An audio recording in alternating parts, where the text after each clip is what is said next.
बार फिर से आप सभी का बहुत स्वागत है। आप देख रहे हैं हमारा खास कार्यक्रम स्पॉटलाइट। और दर्शकों, अब हम स्वागत करना चाहते हैं संत समाज ग्लोबल कल्याण फाउंडेशन के संस्थापक चंद्रदेव जी महाराज का। और दर्शकों, महाराज जी के बारे में आपको क्या बताऊं, महाराज जी की जिंदगी से हम हमेशा ही प्रेरणा लेते हैं। महाराज जी का पूरा जीवन जो है वो समाज कल्याण के लिए ही समर्पित रहा है। उनका जो ये फाउंडेशन है, उनका ये जो संस्थान है, हमेशा ही लोगों के लिए बहुत अच्छे अच्छे कार्य करता है, जिसको हमेशा ही सराहा जाता है। तो चलिए आप और हम मिलकर स्वागत करते हैं स्वामी चंद्रदेव जी महाराज का।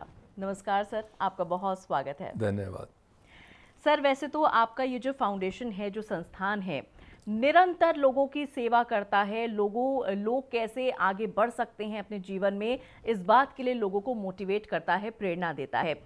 अब आपका जो समाज है उसने एक नई मुहिम शुरू की है, उसके बारे में सर मैं आपसे जानना चाहती हूँ। सभी धर्मों के लोगों को आप जो हैं एक मंच पर ला रहे हैं ताकि प्यार बना रहे, साथ बना रहे और सभी धर्म के लोग एकत्रित होकर आगे बढ़ सके, समाज में जो है अपना अमूल्य योगदान दे सके। सर क्या कहना चाहेंगे इस बारे में? धन्यवाद चित्रा जी। जैसा कि आपने कहा, ग्लोबल संत समाज कल्याण फाउंडेशन की तरफ से हम सब धर्मों के, जैन, बौद्ध, हिंदू, मुस्लिम, सिख, ईसाई, सभी वर्गों के जो मुख्य हैं, उनके साधु संत, उन सबको इकट्ठा कर रहे हैं एक मंच पे जिसका नाम है ग्लोबल संत समाज कल्याण फाउंडेशन। हमारा जो ग्लोबल संत समाज कल्याण फाउंडेशन का मकसद है वो आपको पता है, पीस, प्यार और प्रोस्पेरिटी। पीस, प्यार और prosperity, Holi, healthy and happiness, वो तभी आएगा जब हर धर्म के गुरु अपने लोगों को एक अच्छा मैसेज देंगे, अच्छी शिक्षा देंगे, प्यार की बातें करेंगे, प्यार के बारे में बात करेंगे, प्रोस्पेरिटी के बारे में बात करेंगे। तो इसके लिए हमने सारे धर्मों के गुरुओं से बात की है और सब लोग जो है ग्लोबल संत समाज कल्याण फाउंडेशन के अंडर ये एक संस्था हम बना रहे हैं, उसके अंदर जिसका मेन मकसद होगा हिंदुस्तान में नहीं, यूनिवर्स में प्यार और प्रोस्पेरिटी के लिए काम करना, एक दूसरे के भलाई के लिए काम करना, इंसान और इंसानियत के लिए काम करना, मानव और मानवता के लिए काम करना। तो इसके लिए हमारी मुहिम चल रही है और लोग आ रहे हैं और अच्छा मुझे रिस्पांस मिल रहा है, उसके लिए हम कार्यवर कर रहे हैं। जी, तो सर ये जो नई मुहिम की शुरुआत आपकी संस्थान करने जा रही है, वाकई में काबिले तारीफ ये बात होगी। तो सर ये ख्याल मन में कैसे आया और क्यों आया कि हमें जो है सभी धर्मों के, सभी वर्गों के लोगों को इकट्ठा लेकर के चलने की अब आवश्यकता है? देखिए, जैसे कि आप आजकल हिंदू मुस्लिम की बहुत चल रही है, तो मुसलमान जो हैं मुश्किल से मेरा ख्याल 20 करोड़ हैं और उनमें से कम 20 आदमी होंगे जो ये सब काम कर रहे हैं, जो देश में अपने पावर के लिए, अपने पैसे के लिए, अपनी कुर्सी के लिए ये सब कर रहे हैं, बाकी कोई नहीं कर रहा। तो मैं चाहता हूं कि जो बाकी जो हैं, जो 5%, 10% हैं, जो बाकी 80-90% हैं, वो इनके जब भी वो गलत बात किया करें, जब भी कोई देश के बारे में या समाज के बारे में या इंसानियत के बारे में गलत बात करें, तो उसका ये खड़े होके जवाब दें। क्योंकि आपने देखा होगा 70 साल में मुसलमान वहीं का वहीं है, अनपढ़ का अनपढ़ है, गरीब का गरीब है। उसका कारण ये है कि जो 90% जो है और जो 10% है जिन्होंने अरबपति हो गए, करोड़ोंपति हो गए, सब ये मौज कर रहे हैं। जिनके बच्चे ऑक्सफोर्ड में पढ़ते हैं, खुद ऑक्सफोर्ड में पढ़ के आए हैं, और आपके बच्चों को, मुसलमान के बच्चों को वो कहते हैं मदरसे में जाओ। और मदरसे में क्या सीख मिलती है आपको पता ही है, सबको पता है। तो मैं ये चाहता हूँ कि जो ये 5-10% जो आपका नुकसान कर रहे हैं, जो मुसलमानों का नुकसान कर रहे हैं, जो इंसानियत का नुकसान कर रहे हैं, बाकी जो बच्चे मुसलमान हैं उनके अगेंस्ट बोलें, जिससे कि देश में जो ये हमेशा वो कहते हैं हिंदू मुस्लिम में एक भाई भाई, काहे का भाई भाई? हिंदुओं ने 70 साल तक कोई आवाज़ नहीं की। अभी हिंदू 2% नहीं, सिर्फ 4% जागे हैं और ये जो सारों को प्रॉब्लम आ गई है। अगर ये 80% या 90% जाग गए तो इनका क्या होगा? अभी पीछे मैं सुन रहा था, कुछ मौलवी बोल रहे थे कि देश हमारा है, जिसने छोड़ के जाना चढ़ जाए। अभी धमकियों का टाइम निकल गया है, अब धमकियाँ नहीं चलेंगी। कोई इनमें से लीडर बोल देता है कि हमें 15 मिनट का टाइम दे दो, कोई बोल देता है हम 15 लाख हम 100 पे बारी हैं। ये इनकी गलतफहमी को निकाल दें, अपने दिमाग से निकाल दें। और मैं उन सब मुसलमान भाइयों से कहूँगा जो ये बात सुन के चुप रहते हैं, उसमें आपका, आपके मज़हब का, आपके आने वाली संतान का कोई फ़ायदा नहीं होना, इन्हीं का फ़ायदा होता आ रहा है।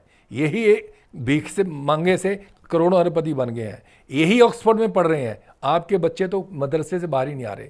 तो जैसे हमारे प्रधानमंत्री ने कहा है कि एक हाथ में कुरान और दूसरे में कंप्यूटर होना चाहिए, हमारी सोच जो हिंदुओं की है, आज की नहीं, हिस्ट्री आप देखिए, हमने किसी पे कब्जा नहीं किया, किसी पे हमने आक्रमण नहीं किया, हम तो प्यार प्रेम की बात करते हैं। लेकिन इसका मतलब ये नहीं कि हम डरते हैं। तो मैं सब भाइयों से कहूँगा कि आप ऐसे लोग जो देश में ऐसी बातें करें उनके अगेंस्ट हैं। और अभी हिंदू जाग गया है। अभी तो राम लक्ष्मण थे, मोदी जी और योग आपके अमित शाह जी, तो इन्होंने जो करतब दिखाया अभी देख लो। अभी हनुमान जी भी आ गए हैं बुलडोजर लेके। तो अभी ये आपका वो टाइम नहीं रहा। अगर आप कोई गलत काम करेंगे, कब्जा करेंगे, तो हनुमान जी बुलडोजर लेके आपके घर पहुंच जाएंगे। इसलिए आपको अपना ध्यान रखना चाहिए और सब में एकता, प्यार, मोहब्बत की बात करनी चाहिए। देखिए सर, इसीलिए जो आपका संस्थान है उसको लोग हमेशा याद करते हैं, क्योंकि जो भी कार्य किया जाता है नेक नियत के साथ किया जाता है, साफ दिल और दिमाग के साथ किया जाता है। और देखिए दर्शकों, हम भी आपसे यही कहना चाहते हैं कि एकत्रित होकर अग्रसर होने में जो मज़ा है वो अलग अलग आगे बढ़कर आने में मज़ा नहीं होता है। इसलिए इकट्ठा होकर के आप रहें, समाज कल्याण में अपना योगदान दें। कैसे समाज इकट्ठा होकर के आगे बढ़ सकता है, तरक्की कर सकता है, इस बात पर जोर देना चाहिए। और इसी नियत के साथ ये जो संस्थान है इस तरह के कार्य जो है आयोजित करती रहती है। अच्छा सर, सभी धर्मों और वर्गों की बात तो यहाँ पर आपने कर ली है। आप हमेशा नारी शक्ति को भी जो है बहुत ज़्यादा प्राथमिकता देते हैं, और नारी शक्ति के लिए भी आपकी जो संस्थान है तरह तरह के कार्यक्रम आयोजित करती रहती है। आगे क्या कुछ कॉन्सेप्ट आपकी संस्थान सोच रही है नारी शक्ति को बढ़ावा देने के लिए, उसको अग्रसर करने के लिए? अगर कुछ जहन में है, कुछ ख्याल में है सर, तो मैं चाहती हूँ कि आप हमारे साथ शेयर करें। जैसे आपने नारी शक्ति के बारे में कहा, नारी शक्ति के बारे में हमने लक्ष्मी सरस्वती दुर्गा अवार्ड हमारा हमेशा होता है, जिसमें हर वर्ग की महिलाओं को हम सम्मान करते हैं और ये कोशिश करते हैं कि उनसे लोग सीखें। उसमें सभी वर्ग की महिलाएं होती हैं। अभी उसी के उस उपलक्ष्य में हमने सरस्वती, लक्ष्मी, दुर्गा, 3 देवियों के नाम से एक नया चीज़ बनाई है। एक इनको खुद बनाया कि आगे समाज में आए कैसे। जैसे बुद्धि के बारे में सरस्वती का है, तो बुद्धि के लोग जैसे एजुकेटेड लोग हैं, वो चाहें कि जितनी महिलाएं नहीं पढ़ती उनको एजुकेट करें। उसके बाद लक्ष्मी आती है, लक्ष्मी के बिना कुछ नहीं होता, तो लक्ष्मी कैसे लक्ष्मीवान बने महिलाएं, तो उसके लिए हमने एक प्रकोष्ठ बनाया है। और उसमें शक्ति, दूसरा शक्ति के लिए कि शक्ति में भी जो सब चीज़ें हैं, तो शक्ति में जैसे आज तो शक्ति में हमारी नारियाँ, आपने हरियाणा की, पंजाब की बहुत देखी होंगी, यानी गोल्ड मेडल भी लाते हैं बॉक्सिंग में, रेसलिंग में। तो ऐसी महिला को भी हम तैयार कर रहे हैं जो कि शक्तिवान बने और लोगों को शक्ति का संदेश दें।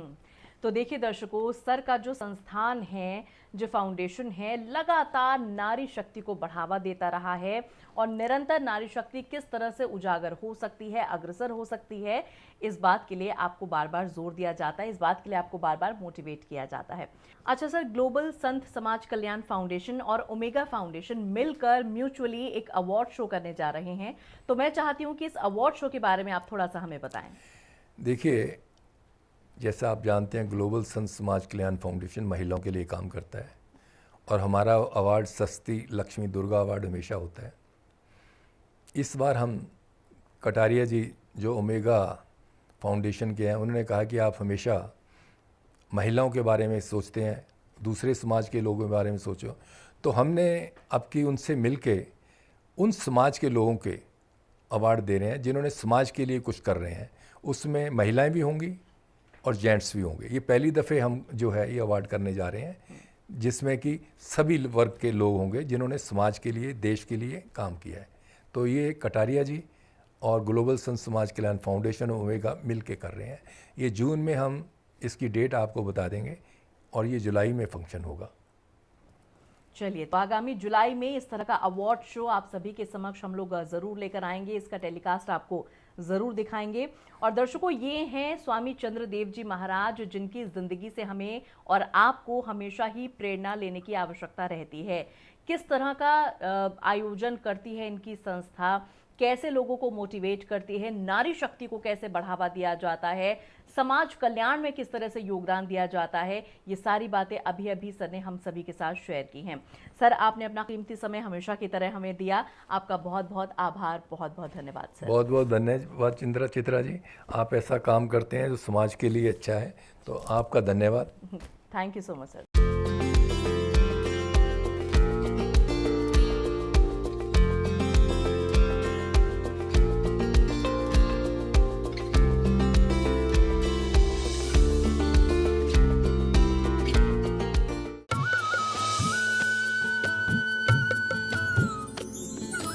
सर्वधर्म संगम, धर्म के सच्चे प्रहरी।